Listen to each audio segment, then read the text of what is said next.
Hi, everyone. Welcome on what is, at least in Massachusetts, USA, a beautiful late summer afternoon. And for those of you who have donated this time, we're really glad you're here. My name is Barbara Smith, and this is my co-author, Christian McNeill, who is over in Scotland. And we have written a book together that most of you know about, but I'll tell you about it again for those of you who don't know, called Addiction, One Cause, One Solution.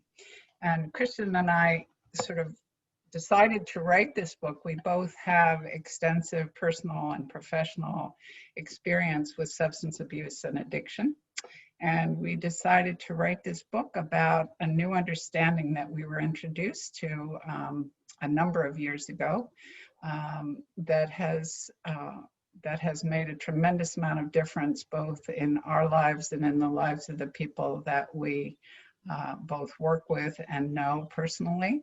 And we felt it would be really wonderful to sort of combine our efforts and our talents and our skills and our experience to write this book together and to address it to the community of people who are struggling with addiction, because we feel and we know from our experience that it offers tremendous hope for people who are in that place of struggling, whether you're currently struggling with your addiction or you're newly sober, or even if you've been in recovery for a long time and you're still having difficulties with anxiety and depression and other kinds of problems. We think that this will offer you some wisdom and guidance that I think you'll find very helpful if you stay with it and stay open to the conversation. So we're going to start, for those of you, most of you have been on here before, but for those of you who don't, we start this out by turning off everyone's camera and microphone to offer, while we're recording, to offer confidentiality to people on the call. And then we will turn off the recording after Christian and I are done speaking, and we invite you all to turn back on your cameras so that we can see all your beautiful faces, and we'll have a conversation at that point. So with that, today our subject is spirituality revealed. And for those of you who have been involved in this conversation for a long period of time, you'll know that it is very much a spiritual conversation. So Christian's going to start us out today with our topic of spirituality revealed. Well, thanks, Barbara. Thanks. It was just very nice listening to you there. I think we also used the spirituality revealed is the title we used in the book, and I think we also used for this webinar the spiritual nature of the three principles. And but it's that thing of spirituality revealed that very much sort of explains how I see the three principles. And obviously, before coming on the call, I'm having some thought in my mind about where the conversation might go, and what was coming to me was that at the time that I got sober, or shortly before I got sober, when my life was in a real shambles, and I was suspecting, astonishing that I was only suspecting, but I was suspecting I might have a drinking problem. I had come across this notion that people with addiction, if they couldn't kind of get a handle on it themselves, they had to find a spiritual solution. And that was really challenging for me, because I didn't actually have any kind of faith or spiritual belief. It just seemed like nonsense to me. It just seemed like a bunch of myths, and something along the lines of Santa or the Tooth Fairy. That the idea that was going to help me. And I came into recovery via the Al-Anon program, and I would hear people in that talking about things like your higher power, this thing that you can base your life on, could be anything you choose, like a light bulb or a double-decker bus. And again, that just sounded like even more nonsense. And what are they talking about? how is reliance on a light bulb or reliance on a double-decker bus going to do anything to, to do with my sobriety? And initially the best I could do was rely on the group, see that the group of people was more powerful than I was, and that something was on offer there. And that's really true. I definitely say that's the case. And I was very open. I mean, I really was desperate for my life to be different. And I was very open to the idea of a higher power, a God.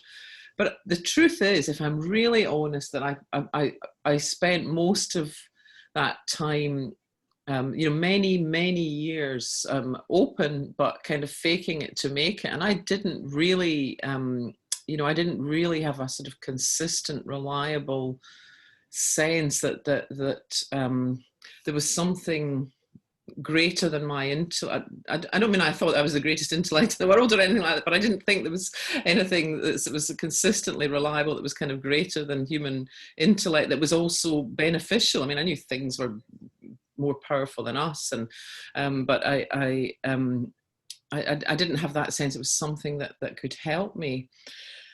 But when I came to the principles, I mean, what is so astonishingly wonderful for me about it is that this work is really just gently and simply and easily pointing to these capacities that are already within each of us, that are undoubtedly more than by operation of the than just thinking it out, or a sort of intellectual solution or anything like that, such as that the insight which we've spoken about over the last couple of sessions, this capacity for fresh thinking that solves a problem in the moment, or that creates something, or takes us on to the next stage, or ends a feud, or anything at all, and just the capacity for creativity to make something out of nothing, that the capacity for love, that the absolutely transformative power of loving another person, or perhaps an animal, or being really touched by that sort of deep appreciation for nature, or for anything at all. So the principles was pointing me to capacities that are already there. And what it did for me was enabled me to see these, that they weren't just sort of bits and pieces here and there. They weren't just little flashes of this and strokes of that. There was a sort of consistent power within. There was an essence within me and in each of us that really isn't up for grabs. And that the more I looked for that, the more that I looked towards that, the more I relied on that. And it's not, and I think it's not a personal, it's not a personal thing. It's not the same as my personality. It's something far deeper, something that is common to all of humanity, and that connects all of us. The more I looked to that, and I could see that it was just a constant and reliable force that was there, that would supply wisdom and clarity and resilience and resourcefulness and all of that stuff. Then for me, that was the beginnings of the revealing of the spiritual. These invisible powers are higher powers, and although they're in many ways very, very ordinary and down common and everyday, they are also astonishing and incredibly powerful. And the other place where they're revealed is in any moment. One of the powers, as I see, is that we have, is the power of thought. This constant power of thought, which creates a reality moment to moment to moment. But at any point when I wake up to that, the fact that power is operating, I have the chance to sort of set myself free from the feelings and judgments and beliefs that are created moment to moment to moment, and the fact of me being a channel for thought and feeling, and the fact of that aspect of this spirituality, this higher power, is revealed at every time that there's a collapse of thought on thought, feeling, two sides of the one coin. Anytime that collapses, the spiritual essence is believed or is revealed, and that's been my experience. So what I love about this is that there's no requirement for me to subscribe to some kind of myth that I don't believe, and there's no requirement for me to just take as true something that somebody else has told me but sounds kind of dodgy to me. But the great irony is that the deeper I go with my adventure with the three principles, the more I see the wisdom in other spiritual traditions, in religions, the more I can enjoy that conversation with anybody who's on a spiritual path, even if it's even if they have a completely different set of beliefs, because it seems to me that there are common aspects of that, because they're true, which connect us and join us. So those are some of my thoughts on how an understanding of the principles reveals our spiritual nature. And Barbara, I think that might be a good point if I were to hand it over to you. Sure, thanks. I love the phrase. I think actually you were the one who talked about it.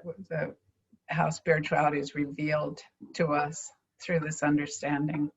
And I think we've talked in other sessions before this that as we begin to experience ourselves, experience these principles at work in ourselves with thought, creating, feeling,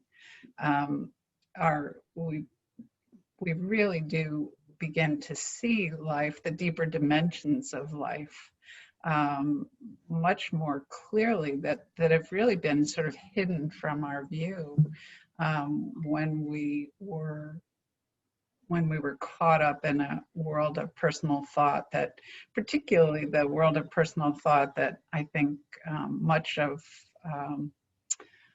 the United States is in, and probably in other places in the world, where we have become very skeptical of anything that isn't science-based or smacks of the word God, or anything where people have really thrown out, and I think we talk about this in the book, they've thrown out this deeper dimension with the bathwater of religious dogma. And so I think part of the way we chose to write about this in the book was coming from that perspective, that I particularly worked with many people over the course of my career, who would attend, let's just say, a 12-step meeting and say, like, I can't deal with that. I can't deal with any of the God talk. I mean, it's just, no, I don't want anything to do with it. And so I spent many years working with people, trying to help them connect with the wisdom in the program, and really help them to see that there is a great deal of wisdom, whether you buy into the whole story or not. That's why they say take what you like and leave the rest, because there is such a depth beyond our intellect to our lives. And we've been really cut off from that. And we live at this point, the way I see it, is in sort of a spiritual bankruptcy. And so you often hear people say that is, we're looking for places outside of ourselves to fill that. So we're looking for more money, more material goods, more food, more love, more whatever. And it never fills the hole. I remember one time I had a client who talked about the fact that he had all these pockets. He said, I have a family pocket that's full, and I have a work pocket that's full, and I have a money pocket that's full, and I have all of these full pockets, but then I have this big empty pocket, and I don't seem to be able to find anything to fill that pocket. And so I think that's really at the core of where we can see the outside in misunderstanding of looking for something outside of us to fill that spiritual hole. You're never going to find something when you're looking in the wrong place, or when you're looking to something outside yourself. So seeing that, seeing the logic in that, and seeing, just understanding how it really does work, begins to put us in alignment with, or at least look in the direction towards this deeper dimension of life, when we can begin to inquire with more curiosity about, well, what is beyond this veil of thinking that I think is all there is? When we can see that there is this deeper connection and this energy and life force behind all of life, and we start to, again, look at our more spiritual resources, to the metaphysical, or the intangible, the formless. Sid Banks refers to it as the formless. That part of existence is so extraordinary when we've begin to tap into it. It's like this deep inner wellspring that we never even knew existed, even though it's been guiding us and directing us and helping us through life all this time. We just really it was shielded from our vision. And so I think it's so critical when we begin to see that, and as we begin to see it, and we start to see the ways in which it shows up to us, and then we think, oh my gosh, that really has been happening all my life. And as you start to see that, then you can begin to rely on it. And that's, I think, for me, the greatest gift now in my own personal life, and with so many of my clients, when they can realize they have everything they need to make their way through life, and they can reliably count on their wisdom and their intuition and their all these gifts that our minds are set up for, all the apps of our operating system, if you will, that can guide us, and can give us sort of that tap on the shoulder that says, no, this probably isn't such a great idea, And when we start to really listen to that, we really are sort of tuned in. I like to think of it like you tune in your channel to it. It's just an extraordinary dimension that we just have been cut off from our whole lives, until we start to have an experience of how it all works. Beyond human thought, beyond the personal confines of this sort of blinders that we have on in our thinking world of thought. Christian, you want to jump in there? You have anything? I'm silenced. Just no, I'm enjoying listening to you. And the one thing that came to me, Barbara, was when you were talking about the formless and form and formless, is what's interesting to me is that the longer I'm exploring this work, the more things that I thought were sort of fixed form, it becomes clear to me that they're actually, transient, changeable.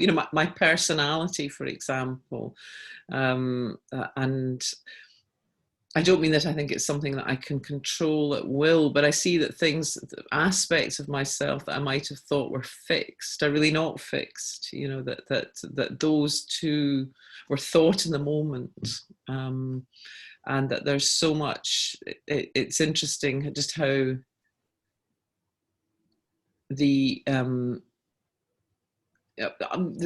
how many things which seem to be very important. An example is if I went away for a trip, I had to have all sorts of things with me that were they weren't like security blankets, well, in a way they were, but I had to sort of probably have a snack in my room in case there wasn't food of the sort that I liked.